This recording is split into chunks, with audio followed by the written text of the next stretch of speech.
Hello, you're listening to E-Bible Fellowship's new Open Forum Excerpts, and now we present the following excerpt. Welcome to our question and answer program. Please go ahead with your call. Hi, Chris. Could you read Psalm 50? Well, I'm looking at the words hungry and thief in these verses. Psalm 50, verse 12. If I were hungry, I would not tell thee, for the world is mine and the fullness thereof. And then can you read verse 18? Well, let me back up to, verse 16. But unto the wicked God saith, what hast thou to do to declare my statutes, or that thou shouldest take my covenant in thy mouth, seeing thou hatest instruction, and castest my words behind thee? When thou sawest a thief, then thou consentest with him, has been partaker with adulterers. And then can you go to Proverbs 6, verses 30 to 31? Proverbs 6 and verse 30. Men do not despise a thief if he steal to satisfy his soul when he is hungry. But if he be found, he shall restore sevenfold, but he shall give all the substance of his house. So my questions are, what does God mean in Psalm 50, where he says, if I was hungry, I would not tell you? I always wondered what he meant about that. And then why would a thief in Proverbs 6 steal to satisfy his soul when he is hungry and says not to despise him? I'm mainly concerned about verse 50, like, if I was hungry, I would not tell you. Is God the Lord ever hungry, or is that more spiritual? Yeah, I think it's related to sacrifice, the idea of being satisfied with sacrifices. God isn't satisfied with whole burnt offerings, with any animal sacrifice. He wouldn't be satisfied with any sacrifice that men offer. If we look at the earlier verses here, verse 5 mentions sacrifice. Gather my saints together unto me, those that have made a covenant with me by sacrifice. And there, that would be Christ's sacrifice. It's a covenant or a league with God, with the saints. So we know it's the one true sacrifice of the Lord. And verse 6, and the heavens shall declare his righteousness, before God has judged himself, Selah. And verse 8, I will not reprove thee for thy sacrifices or thy burnt offerings to have been continually before me. I will take no bullock out of thy house, nor he-goats out of thy folds. For every beast of the forest is mine, and the cattle upon the 1,000 hills. I know all the fowls of the mountains, and the wild beasts of the field are mine. Now that is man's food.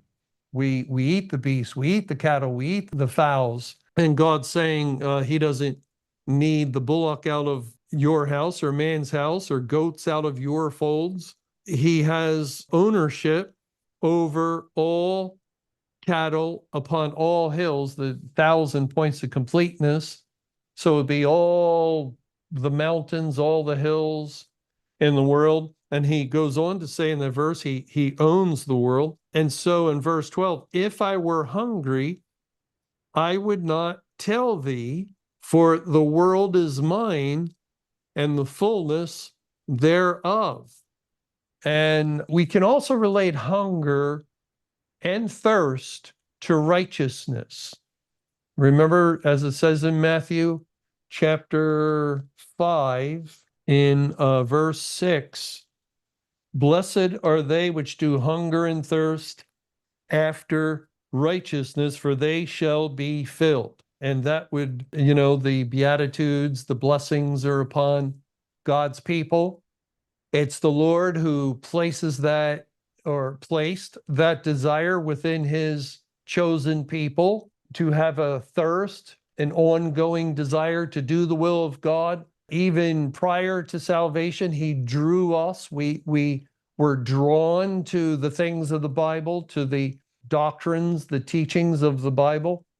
And we came to understand we were a sinner, that we had no righteousness of our own. No, as Romans 3:10-12 says, we weren't good, none were righteous, no, not one. And yet in our sin, we were condemned under the wrath of God. So it produced in the people of God something akin or like a hunger, like a thirst. And so if I were hungry, I would not tell thee. Now, God has no such hunger for righteousness or need. Maybe that's a better way of putting it.